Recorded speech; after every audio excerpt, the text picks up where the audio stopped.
Can Blake Griffin make a comeback? In short, I'm going to say no. I don't think Blake Griffin at this point in his career brings a whole lot to the table. So let's kind of get into that. Last year, Blake Griffin was 33 years old. He averaged 6.4 points, 4 rebounds, and it wasn't on the best efficiency. And I just don't think that's something the Celtics need. I think kind of what happened was they saw the Robert Williams injury and decided, well, we need someone to fill that void. And, who better than a probably cheap alternative at this point in Blake Griffin, someone who's been proven to be a good player in the past, but I don't think that he is what they need now.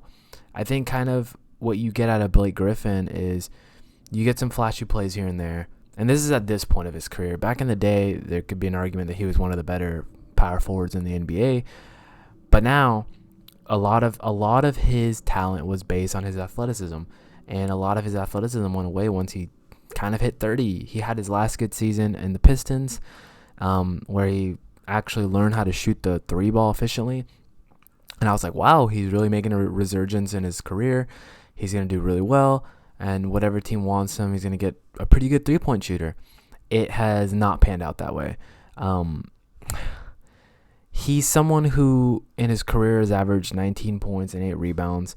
A lot of that being on the Clippers. But it's just not something that you're going to get out of him anymore. I don't think it's a terrible pickup. That's not what I'm trying to say. I just don't think that it's necessarily it might be the best move for the Celtics, but I just don't think that it's going to pan out anymore. Maybe I'm just a hater of Blake Griffin. Maybe I just don't like his game, because I really don't at this point. Like, yeah, he was exciting to watch when he was younger and he was explosive, but when you take that away from him, what do you really get out of him? I don't think a whole lot. And again, like I said, I think it's just kind of to fill that void until Robert Williams comes back. They have players like Robert Williams at their 4 or their 5. Grant Williams as well, who's kind of a little bit of a shorter 4, but he gets the job done. You guys got Noah Vonleh, who honestly I kind of liked earlier in his career, but has kind of just been nowhere as of recently. Lucas Amanek, whatever. Jake Layman, I don't like. Luke Cornett, a bunch of tall, skinny guys that don't really contribute much. Then you got guys like Al Horford, who honestly played phenomenal last year.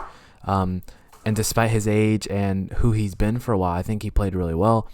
They also got guys like Mfunde Kabengele.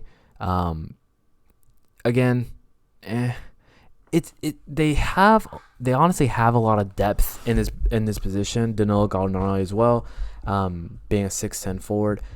And they kind of need some size. They need a decent player with some size, and I just don't think Blake Griffin was that. 6'9" is not size in the NBA anymore at a power forward center position. You can get away with it with guys like Robert Williams, but Blake Griffin is not a Robert Williams type of player.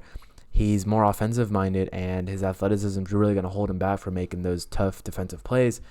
And I just think that's something that the Celtics needed to gear towards, and I think they just hit a panic button due to all the news, needing to fill these spots, and sign Blake Griffin.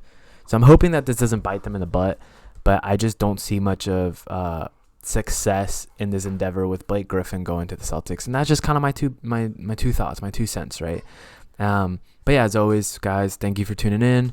I'm going to try and make little reports like this every once in a while, just kind of interesting tidbits about things that I see in the NBA happening, some signings that I think are kind of bizarre and don't make sense, and give my opinions on it and see how it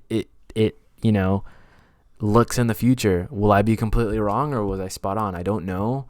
I'm sure, like anybody, I mean, it's my opinion, so I'm not gonna be right 100% of the time, but it's just interesting for me to put it out there, see how it does, and let it fester for a while, and maybe at the end of the season I'm going to eat my words. Who knows?